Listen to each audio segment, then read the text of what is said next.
Hi friends, welcome to Anandhi Pandian சேனலில் இன்றைக்கி kitchen tips தான்ப்பா பார்க்க போகிறோம். வாங்க வீடியோக்குள்ளே போகலாம். பால் பாத்திரம் எப்போதுமே தீஞ்சிடுச்சுன்னா கேஸில் வச்சு தண்ணி ஊற்றிட்டு லிக்யூட்லாம் ஊற்றி கொதிக்க வைப்பாங்க. கேஸ் விற்கிற விலையில் அந்த மாதிரிலாம் கேஸை வீணாக்காத எப்படி க்ளீன் பண்ணுறது தான் ஃப்ரெண்ட்ஸ் இன்றைக்கி பார்க்க போகிறோம். பால் பாத்திரம் தீஞ்சிடுச்சுன்னா அது ஃபுல்லாக சூடாக இருக்கும்போதே தண்ணி ஃபுல்லாக ஊற்றி ஒரு நைட்டு ஃபுல்லாக ஊற வச்சுருங்க. காலையில் அந்த தண்ணியை ஊற்றிட்டு நம்மக்கிட்ட இருக்கிற கத்தி அலைங்க பாருங்கள், அந்த மாதிரி தேய்ச்சி போகிறேன்னிங்கன்னா நல்லா க்ளீன் ஆகிடுது. இந்த மாதிரி தேய்க்கும் போதே பாருங்கள் அந்த தீஞ்ச இடம்லாம் க்ளீன் ஆகுது பாருங்கள். இதுக்கு போய் கேஸில் வச்சுட்டு அதில் கொஞ்சம் லிக்யூடு ஊற்றி கேஸும் நமக்கு அதிகமாகும். கேஸோட ரேட் இப்போ ரொம்ப அதிகமாகிடுச்சு. இந்த மாதிரி தண்ணி ஊற்றி ஊற வச்சுட்டு நைட்டு ஃபுல்லாக காலையில் கத்தி எடுத்து இந்த மாதிரி நீங்கள் தேய்ச்சாவே போதும். பாருங்கள், இந்த தீஞ்ச பகுதி எல்லாம் வந்துடுச்சு. இப்போ கழுவிட்டு காட்டுற பாருங்கள், ஓரளவு எல்லாமே க்ளீன் ஆகிடுச்சு. இப்போ நம்ம என்ன பண்ண போகிறோன்னா ஒரு சொட்டு லிக்யூடு போட்டுட்டு இந்த மாதிரி சில்வர் ஸ்க்ரப்பர் வச்சு நல்லா தேய்ச்சிங்கன்னா போதும். நல்லா பளிச்சின்னு ஆகிடும். ரொம்ப ரிஸ்க் எடுத்து தேய்க்கணும்னு தேவையில்ல. சாதாரணமாக பாத்திரம் வளர்க்குற மாதிரி தேய்ச்சாவே போதும். இப்போ தேய்ச்சிட்டு நான் காட்டுறேன் பாருங்கள். நல்லா தேய்ச்சிட்டேன். இப்போ கழுவிட்டு காட்டுறேன் பாருங்கள். இதே மாதிரி நிறைய ரிவ்யூஸ் வீடியோஸ் போட்டிருக்கோம், கிச்சன் டிப்ஸ் வீடியோ போட்டிருக்கோம். 25 உள்ள கிச்சன் டிப்ஸ் வீடியோலாம் போட்டிருக்கோம் ஃப்ரெண்ட்ஸ். அதோட லிங்க்கையும் தரேன் பாருங்கள். பார்த்துட்டு எப்படி இருக்குன்னு சொல்லுங்கள். வாங்க இப்போ கழுவிட்டு பாத்திரத்தை பார்க்கலாம். பாருங்கள், புது பாத்திரம் மாதிரி எவ்வளோ பளிச்சுன்னு வந்துருச்சுன்னு. வாங்க நெக்ஸ்ட் ஐடியா. கட்டி பெருங்காயம் நம்ம வாங்கிட்டு இந்த மாதிரி சின்ன சின்ன பீஸாக கட் பண்ணி 2 நாள் நிழலில் காய வச்சுட்டு அதுக்கப்புறம் பாக்ஸில் நீங்கள் ஸ்டோர் பண்ணி வச்சுக்கணும். உடனே நீங்கள் பாக்ஸில் போட்டால் கட்டி ஆகிடும். ஏன்னா இந்த மிஸ்டேக்கை எங்கள் அக்கா பண்ணியிருக்காங்க. ஒரே கட் பண்ணிவிட்டு உடனே அந்த பாக்ஸில் ஸ்டோர் பண்ணதும் கட்டியாக அப்படியே ஆயிடுச்சு. தனியாக எடுக்கல. 2 நாள் இந்த மாதிரி காய வைக்கலாம். இல்லைனா அரிசி மாவு இதில் கொஞ்சம் தூவி நல்லா மிக்ஸ் பண்ணிவிட்டு கூட நீங்கள் பாக்ஸில் இந்த மாதிரி ஸ்டோர் பண்ணலாம். நான் 2 நாள் காய வச்சு தான் ஸ்டோர் பண்ணுறேன். தூள் பெருங்காயத்தோட கட்டி பெருங்காயத்தில் தான் நல்லா செரிமானத்தன்மையும் அதிகமாக இருக்குது. நல்லா வாசனையாகவும் இருக்கும். பருப்பு வேக வைக்கிறதுக்கு தான் நான் இதை யூஸ் பண்ணேன். இந்த மாதிரி 3 பீஸ் 4 பீஸ் போட்டு நீங்கள் பருப்போட வேக வச்சிங்கன்னா நல்லா ரசமும் எல்லாமே நல்லா வாசனையாக இருக்கும். நெக்ஸ்ட் ஐடியா,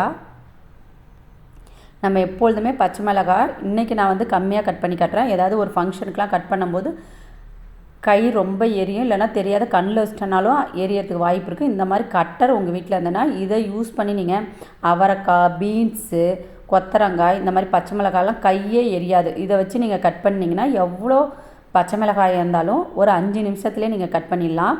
கையும் எரியாது. இந்த கட்டுற காய் கட் பண்ணால் தான் கட் பண்ணணும்னு இல்லை. இந்த மாதிரி பச்சை மிளகாய் கட் பண்ண எல்லா காய்கறிகளுமே நீங்கள் யூஸ் பண்ணிக்கலாம். வீட்டுக்குங்கிறதுனால நான் இன்றைக்கி கொஞ்சமாக கட் பண்ணியிருக்கேன். இதே நீங்கள் ஒரு ஃபங்க்ஷனுக்கு கட் பண்ணும்போது 1 கிலோ 1/2 கிலோன்னு கட் பண்ணுவீங்க. அப்போ அந்த கட்டரை யூஸ் பண்ணி கட் பண்ணலாம். நான் பச்சை மிளகாய்க்கு எதுக்கு கட் பண்ணேன்னா தயிர் சாதம் தாளிக்கிறதுக்காக கட் பண்ணேன். தயிர் சாதம் தாளிக்கும் போது பச்சை மிளகாய் கூட 2 வரமிளகாய் போட்டு நீங்கள் தாளித்து பாருங்கள். தயிர் சாதம் நல்லா வாசனையாக சூப்பராக இருக்கும் ஃப்ரெண்ட்ஸ். இந்த ஐடியாவை ட்ரை பண்ணி பார்த்துட்டு எப்படி இருந்துன்னு கண்டிப்பாக சொல்லுங்கள். வாங்க ஃப்ரெண்ட்ஸ், அடுத்த ஐடியா என்னன்னு பார்க்கலாம். காலையில் நம்ம எல்லாருமே பரபரப்பாக சமைப்போம். அந்த மாதிரி டைமில் உருளைக்கிழங்கு வேக வச்சுருப்போம். எடுத்து சூடாக இருக்கும், உரிக்க முடியாது. அந்த மாதிரி சூடாக இருக்கும்போது உரிக்க முடியாமல் இந்த மாதிரி ஸ்போக்கை யூஸ் பண்ணி கிழங்குல குத்திட்டு இந்த மாதிரி உரிக்க பாருங்கள் எவ்வளோ ஈஸியாக இருக்குன்னு. சூடாக இருக்கும்போது இந்த மாதிரி ஐடியாவை நீங்கள் யூஸ் பண்ணிக்கலாம். ஸ்போக்கில் குத்திட்டு இந்த மாதிரி நீங்கள் உரிச்சிங்கன்னா சீக்கிரமாக தோல் உரிச்சிடலாம். வேலைக்கு போகிறவங்களுக்கு இந்த ஐடியா ரொம்ப யூஸ்ஃபுல்லாக இருக்கும் ஃப்ரெண்ட்ஸ். ட்ரை பண்ணி பாருங்கள். அடுத்த ஐடியா வாங்க என்னன்னு பார்க்கலாம். சூடாக இருக்கிற உருளைக்கிழங்க கை வச்சு மசிச்சு விட முடியாது. ஆறுனா தான் கை வச்சு நம்மளால் மசிச்சு விட முடியும். அந்த மாதிரி மசிக்க முடியாத டைமில் இஞ்சி பூண்டு தட்டுறதுக்காக வச்சுருக்க அந்த கொழுவில் உள்ளது தான். அதை வச்சு இந்த மாதிரி நீங்கள் மசிச்சு விடலாம். இன்னும் தூளாக வேணாலும் நீங்கள் நல்லா மசிச்சு விட்டுக்கலாம். நான் இஞ்சி பூண்டு தட்டுறதுக்காக வைக்கிறேன். அந்த இதை வச்சு தான் மசிச்சு விட்றேன் பாருங்கள். இந்த மாதிரி கூட நீங்கள் மசிச்சு விட்டுக்கலாம் சூடாக இருக்கும்போது. இந்த ஐடியாவுமே உங்களுக்கு ரொம்ப யூஸ்ஃபுல்லாக இருக்கும் ஃப்ரெண்ட்ஸ். வாங்க நெக்ஸ்ட் ஐடியா என்னன்னு பார்க்கலாம். காலிஃப்ளவரை வாங்கிட்டு வந்ததுமே இந்த மாதிரி நீங்கள் க்ளீன் பண்ணி வச்சிட்டிங்கன்னா எடுத்து சமைக்கிறதுக்கு உங்களுக்கு ரொம்ப ஈஸியாக இருக்கும். இதில் சின்ன சின்ன புழுலாம் பச்சை கலரில் இருக்கிற மாதிரி இருக்கும். அதெல்லாம் பார்த்து நல்லா க்ளீன் பண்ணி எடுத்துகிட்டு இந்த மாதிரி சின்ன சின்ன பீஸாக நீங்கள் க்ளீன் பண்ணி வச்சிட்டிங்கன்னா எடுத்து சமைக்கிறதுக்கு உங்களுக்கு ஈஸியாக இருக்கும். அதுவும் காலையில் எடுத்து சமைக்கும் போது இந்த மாதிரிலாம் க்ளீன் பண்ணுறதுக்கு நமக்கு டைம் இருக்காது. வாங்கிட்டு வந்ததுமே இந்த மாதிரி சின்ன சின்ன பீஸாக க்ளீன் பண்ணி இந்த மாதிரி பாக்ஸில் ஸ்டோர் பண்ணி வச்சிட்டிங்கன்னா சமைக்கும் போது எவ்வளோ தேவையோ எடுத்து நம்ம சமைக்கிறதுக்கு ஈஸியாக இருக்கும். கொஞ்சம் நேரம் சோம்பேறிப்படாத வாங்கிட்டு வந்தது இந்த மாதிரி க்ளீன் பண்ணி வச்சுக்கிட்டோன்னா எடுத்து சமைக்கிறதுக்கு ஈஸியாக இருக்கும். அதுவும் வேலைக்கு போகிறவங்களுக்கு ரொம்ப ரொம்ப ஈஸியாக இருக்கும் ஃப்ரெண்ட்ஸ். ட்ரை பண்ணி பாருங்கள். நெக்ஸ்ட் ஐடியா, அதே மாதிரி நம்ம பீன்ஸ் வாங்கிட்டு வந்ததுமே முன்பகுதியும் பின்பகுதியும் கட் பண்ணிவிட்டு அதில் இருக்கிற நாரெல்லாம் க்ளீன் பண்ணி ஸ்டோர் பண்ணிங்கன்னா எடுத்து பொரியல் பண்ணும்போது அதுவும் சாம்பாருக்குனா 2-3 பீஸாக கட் பண்ணால் ஈஸியாக இருக்கும். பொரியலுக்குலாம் ரொம்ப சின்ன சின்ன பீஸாக கட் பண்ணும்போது ரொம்ப கஷ்டமாக இருக்கும். இந்த மாதிரி நீங்கள் நார் பகுதியை க்ளீன் பண்ணி வச்சிட்டிங்கன்னா பொரியலுக்காக இருக்கட்டும் சாம்பாருக்காக இருக்கட்டும் எடுத்து கட் பண்ணால் ரொம்ப ஈஸியாக இருக்கும். நம்ம மிளகாய் கட் பண்ணால் அந்த கட்டர்லேயே கூட இந்த பீன்ஸ் பொரியலுக்கு நம்ம கட் பண்ணிக்கலாம். நான் எப்பொழுதுமே வெண்டைக்காய் இந்த பீன்ஸ் எல்லாம் அந்த கட்டரில் தான் கட் பண்ணுவோம் பொரியலுக்கு. நம்ம பீன்ஸ் கூட எப்பொழுதுமே கேரட் தான் சேர்த்து போட்டு பொரியல் பண்ணுவோம். அதை மாதிரி சேர்ந்து பொரியல் பண்ணுற 2 காய்களை ஒரே பாக்ஸ்லேயே நம்ம க்ளீன் பண்ணி ஸ்டோர் பண்ணி வச்சுட்டோன்னா எடுத்து சமைக்கிறதுக்கு உங்களுக்கு ஈஸியாக இருக்கும். தனித்தனி பாக்ஸாக இருக்கும்போது தேடும் போது கஷ்டமாக இருக்கும். இந்த ஐடியாவுமே யூஸ்ஃபுல்லாக இருக்கும். இந்த மாதிரி ஒரே பாக்ஸே பெரிய பாக்ஸாக நீங்கள் எடுத்துக்கிட்டிங்கன்னா நம்ம வாங்கிட்டு வந்த காய்கறிகள் எல்லாமே இந்த ஒரே பாக்ஸ்லேயே நம்ம ஸ்டோர் பண்ணுறதுக்கு ஈஸியாக இருக்கும். இப்போ பாருங்கள், இந்த பாக்ஸில் சாம்பார் காய்கள் எல்லாம் ஒரு பாக்ஸ் 2 பாக்ஸ் இருந்தாவே போதும் நமக்கு. சாம்பார் காய்கள் எல்லாம் ஒரு பாக்ஸ்லேயும் பொரியல் பண்ணுற காய்கள் எல்லாம் ஒரு பாக்ஸ்லேயும் போட்டு ஸ்டோர் பண்ணால் போதும். சாம்பார் சமைக்கும் போது எந்த பாக்ஸ் தேவையோ அந்த பாக்ஸ் எடுத்துக்கலாம். பொரியலுக்கு எந்த பாக்ஸ் தேவையோ அந்த பாக்ஸ் எடுத்துக்கலாம். இந்த மாதிரி ஸ்டோர் பண்ணிக்கலாம். இதில் இன்னமும் கூட நிறையா காய் ஸ்டோர் பண்ணலாம். நாங்கள் வந்து 1/4 கிலோ தான் வாங்கினோம். அதனால் இவ்வளோ தான் பாக்ஸு. அதுலேயும் ஒரு காய் எடுத்து போட்டு கதம்ப சாம்பார் மாதிரி தான் நான் எப்பொழுதுமே வைப்பேன். எல்லா காய்களையும் ஒன்று போட்டு சாம்பார் வைப்பேன். இந்த காய்களோட நிறத்தை பார்த்தாவே உங்களுக்கு தெரியும். பச்சை, வெள்ளை, ஆரஞ்சு எதை ஞாபகப்படுத்துதுன்னு கண்டிப்பாக சொல்லுங்கள். இப்போ பாருங்கள், ஃப்ரிட்ஜ்லேயே உங்களுக்கு ஸ்டோர் பண்ணி காட்டுறேன் பாருங்கள். இந்த மாதிரி கூட சைடில் கூட உங்களுக்கு மாவுலாம் வைக்கும்போது இடம் பத்தலைன்னா இந்த மாதிரி சைடில் கூட கொஞ்சம் இடத்துலையே நீங்கள் ஸ்டோர் பண்ணிடலாம். இந்த பாக்ஸ் கிடச்சா கண்டிப்பாக வாங்கி யூஸ் பண்ணிக்கோங்க.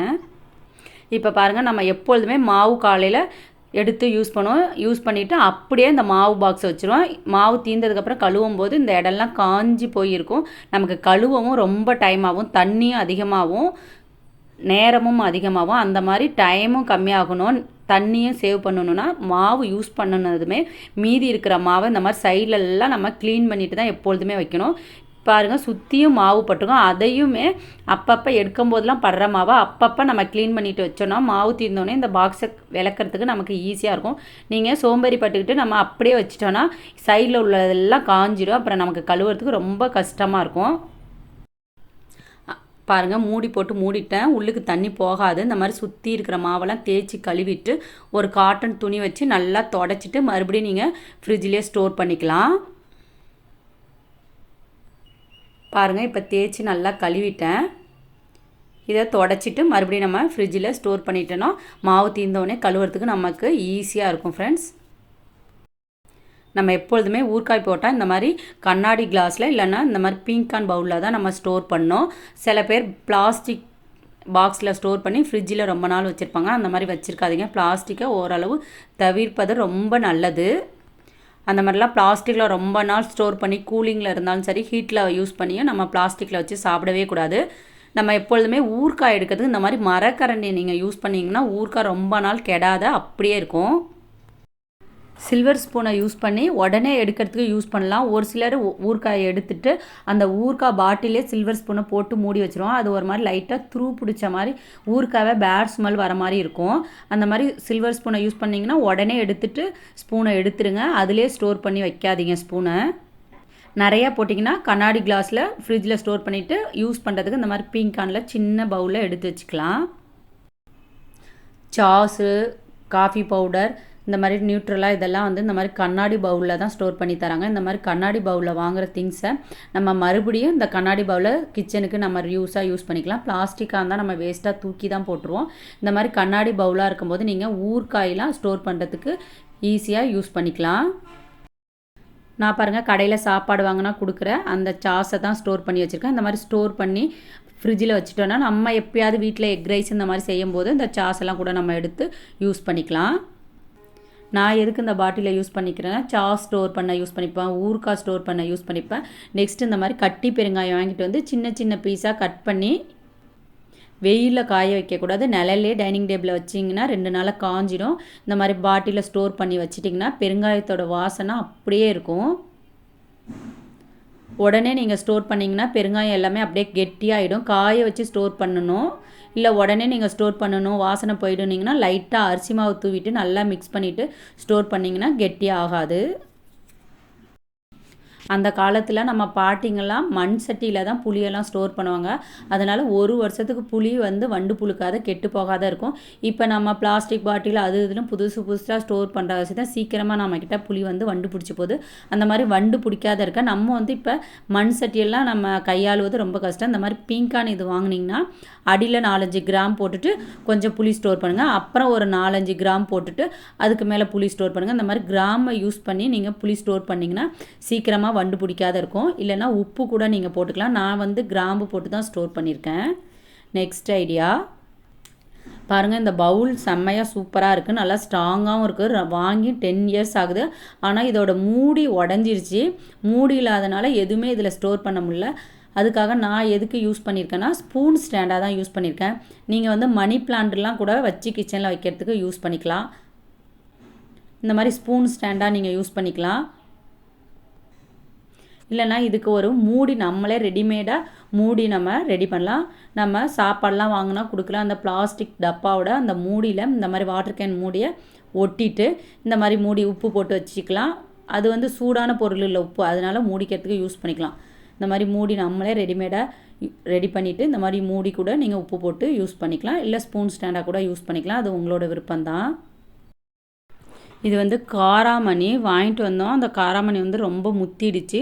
சரி, அதில் இருக்கிற விதையை மட்டும் நம்ம எடுத்தால் ஏதாவது பொரியலுக்கு சாம்பாருக்கு போட்டுக்கலாமேன்னு உரித்து விதையை மட்டும் எடுத்து வச்சுருக்கேன். இங்கே பாருங்கள், இந்த பெருங்காய டப்பாவை சில பேர் வந்து கோதுமை மாவு தேய்க்கும் போது யூஸ் பண்ணுறதுக்கு சின்ன சின்ன ஹோலாக போட்டு இதில் கோதுமை மாவு போட்டு வச்சுக்கிட்டிங்கன்னா நம்ம சப்பாத்தி பூரி மாவு தேய்க்கும் போது கூட லைட்டாக மாவு இப்படி தூவிக்கலாம். நாங்கள் வந்து எதுக்கு யூஸ் பண்ணியிருக்கேன் பாருங்கள், இந்த மாதிரி சின்ன சின்னதாக கொஞ்சமாக இருக்கிற காயெல்லாம் போட்டு கூட வெங்காயம் இப்போ உரிச்சிட்டோம் கொஞ்சம் அதிகமாக இருக்குன்னா இந்த மாதிரி போட்டு ஸ்டோர் பண்ணி ஃப்ரிட்ஜில் வைக்கலாம். பூண்டு உரித்து கூட போட்டு ஸ்டோர் பண்ணி வச்சுக்கலாம்.